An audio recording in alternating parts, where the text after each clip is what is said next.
ఇందాక చూసినప్పుడు పొలాల్లో ఒక గట్టు, ఈ మొక్కజొన్న వేసిన గట్టు పక్క ఒక చిన్న గట్టే తేడా. ఈ గట్టుకి ఒక న్యాయం, ఈ గట్టుకి ఇంకొక న్యాయం అనగానే సహజంగా కష్టపడ్డ వాళ్ళకి బాధ, వేదన కలుగుతాయి. సో ప్రభుత్వం దీన్ని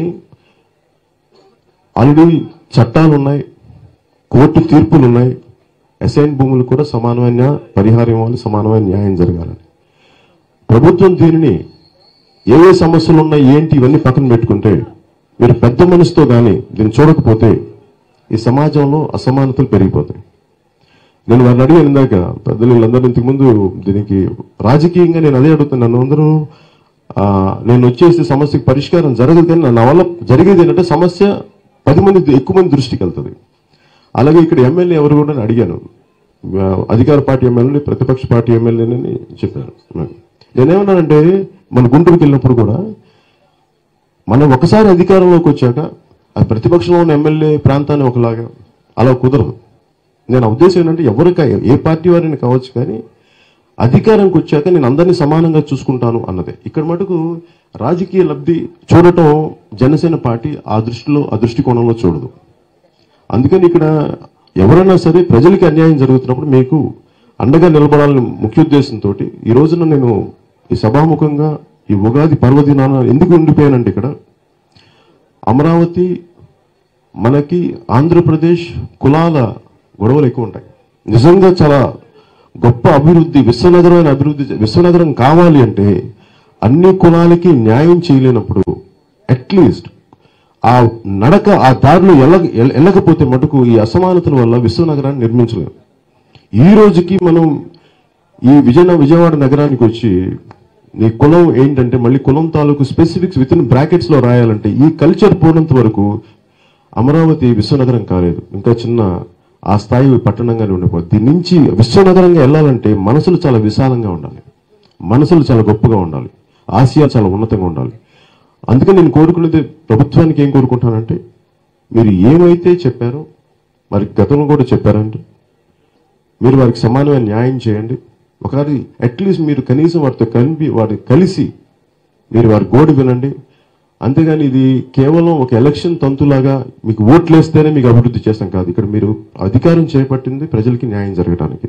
అట్లీస్ట్ మీరు ఆ నమ్మకం కలిగించలేనప్పుడు ఈ ప్రభావం చాలా విచిత్రమైన పరిస్థితులు దారితీస్తాయి. ఎందుకంటే నేను ఈ ఉగాది పర్వదినాన నేను శుభాలు పలకాలనుకుంటాను తప్ప దీన్ని ఈ సమస్యని 10 మంది దృష్టికి తీసుకొచ్చిన ఇది అన్యాయం జరిగింది.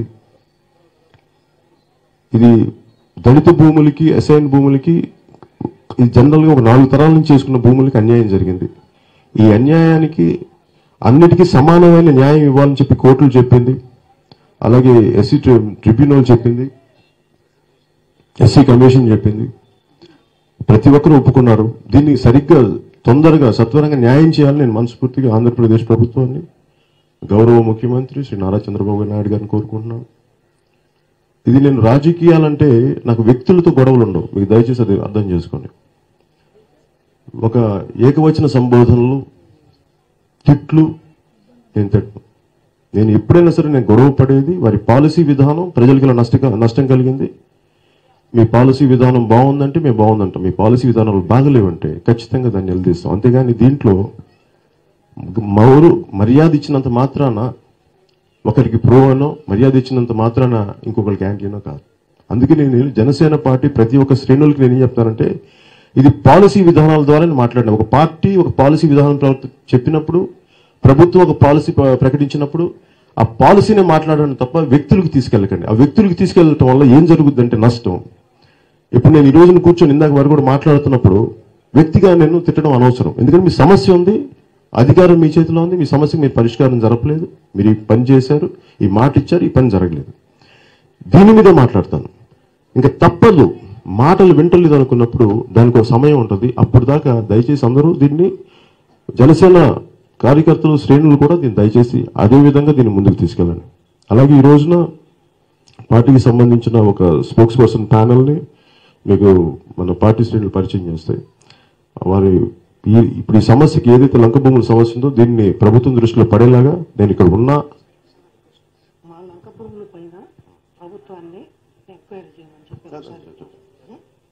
అలాగే ఒక జ్యుడిషియల్ ఎంక్వైరీ పెట్టమని చెప్పండి. ఈ అన్యాయానికి నిజంగా ప్రజలు నిజంగా బాధపడుతున్నారు. ఒకవేళ నేను మాట్లాడుతున్నప్పుడు ఇది రాజకీయ పరిస్థితులు మాట్లాడుతున్నా అనుకున్నా కానీ దీని మీద ఒక జ్యుడిషియల్ ఎంక్వైరీ చేయండి. వీళ్ళకి నిజమైన న్యాయం చేయండి. వీళ్ళకి దయచేసి మీరు విశ్వనగరం అమరావతి అని చెప్తున్నప్పుడు కొందరికి అభివృద్ధి అందరికీ కాదు అంటే దీని పర్యవసానాలు కానీ దీని కాన్సిక్వెన్సెస్ చాలా తీవ్రంగా సమాజం మీద పడతాయి. అలాగే ఆ విశ్వనగరంగా చెయ్యాలి అంటే ఇది ప్రపంచం దృష్టి కూడా దీని మీద ఉంటుంది. లండన్లో ఉన్న పారిశ్రామికవేత్తల దగ్గర నుంచి అమెరికాలో ఉన్న పారిశ్రామికవేత్తలు ప్రతి ఒక్కరి దృష్టి ఉంటుంది. ప్రతి చిన్న సంఘటన ప్రపంచం దృష్టికి వెళ్తుంది. అందుకని దయచేసి దీన్ని రాష్ట్ర ప్రభుత్వం చాలా జాగ్రత్తగా చాలా బాధ్యతతోటి ఇక్కడ ఉన్న వారికి న్యాయం జరగాలి. ఒక హై లెవెల్ అధికారిని కానీ ఒక హై లెవెల్ ఒక జ్యుడిషియరీకి సంబంధించిన వ్యక్తుల్ని కానీ దీన్ని కమిటీలు వేసి వీరికి సత్వరంగా న్యాయం జరిగేలా చేయమని నేను మనస్ఫూర్తిగా ఈ ఉగాది పర్వదినాన్ని కోరుకుంటున్నాను. ఒకవేళ వీరికి న్యాయం జరగలేని పక్షంలో దీనిని జనసేన పార్టీ 2019 ఎన్నికల్లో ఖచ్చితంగా దీన్ని దృష్టిలో పెట్టుకుంటుంది. వీరికి న్యాయం జరిగేలాగా పద్ధతి చేస్తాం. అలాగే బేతపూడి రైతులకు కానీ బేతపూడి రైతులకు కానీ మిగతా ప్రతి ఒక్కరికి పేరు పేరున మీ అందరి తరఫున మీ అందరికీ సరైన న్యాయం జరిగేలాగా మేము జనసేన పార్టీ అండగా ఉంటుందని ప్రజలకు అండగా ఉంటామని తెలియజేసుకుంటూ సెలవు తీసుకున్నాం. ఉగాది పర్వదినం.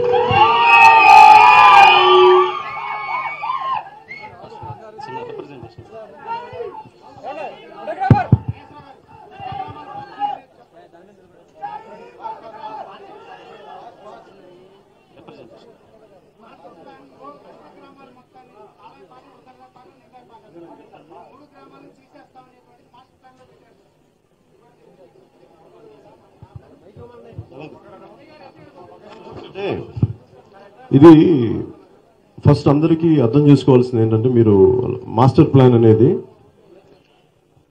ఒక రాజధాని నిర్మించడానికి 2 దశాబ్దాల పైన పడుతుంది. మెంటల్గా అందరూ మానసికంగా అందరూ సిద్ధపడండి. ఈ రోజు ఇచ్చేస్తే ఎందుకంటే చాలా మార్పులు జరుగుతాయి. వచ్చే 5-6 సంవత్సరాల్లో వచ్చే 2 సంవత్సరాల్లో కూడా వచ్చే సంవత్సరం నుంచి కూడా చాలా మార్పులు జరుగుతాయి. అందుకని మీరు అన్నిటికీ అందరూ సంసిద్ధంగా ఉండండి. ఇది ఫైనల్ కాదు. దీని ముందు చాలా మంది మిగతా పార్టీలు కూడా కూర్చుంటే అందరికీ న్యాయం జరిగే విశ్వనగరం అవ్వాలి తప్ప కొద్ది మందికే కాదు. అందుకని మీ సమస్యని మీ దృష్టిలో పెట్టుకున్నా దాన్ని మీకు ముందుకు తీసుకెళ్తాం. దయచేసి మీరు మాటిస్తారు.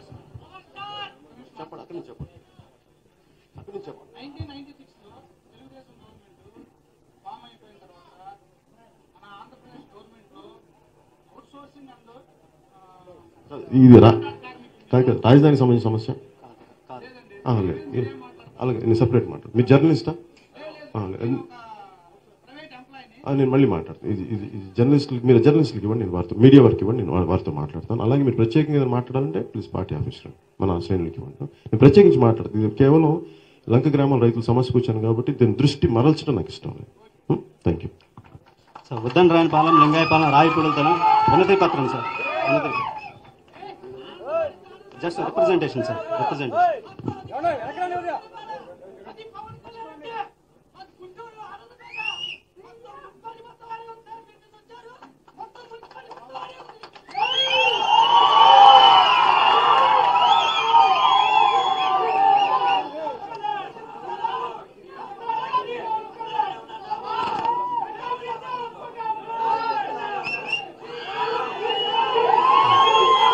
మా మాటలు మన్నించి క్లోజ్ అయినా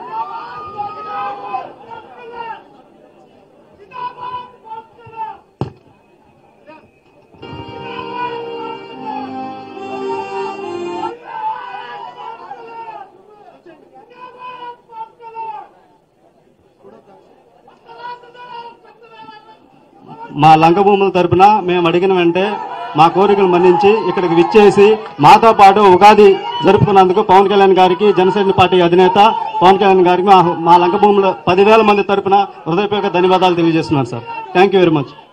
అదేవిధంగా సభలో పాల్గొన్నటువంటి పాత్రికేయులకి, పోలీస్ స్టాఫ్ కి, మీ అందరికీ మా లంగభూముల తరపున హృదయపూర్వక శుభాకాంక్షలు తెలియజేస్తున్నాను. Thank you very much. ఏంటండి, వీడియో నచ్చిందా? అయితే ఓ లైక్ వేసుకోండి, లేదంటే ఓ కామెంట్ చేయండి. ఎప్పటికప్పుడు మా వీడియోస్ చూడాలంటే సబ్స్క్రైబ్ చేసుకోండి.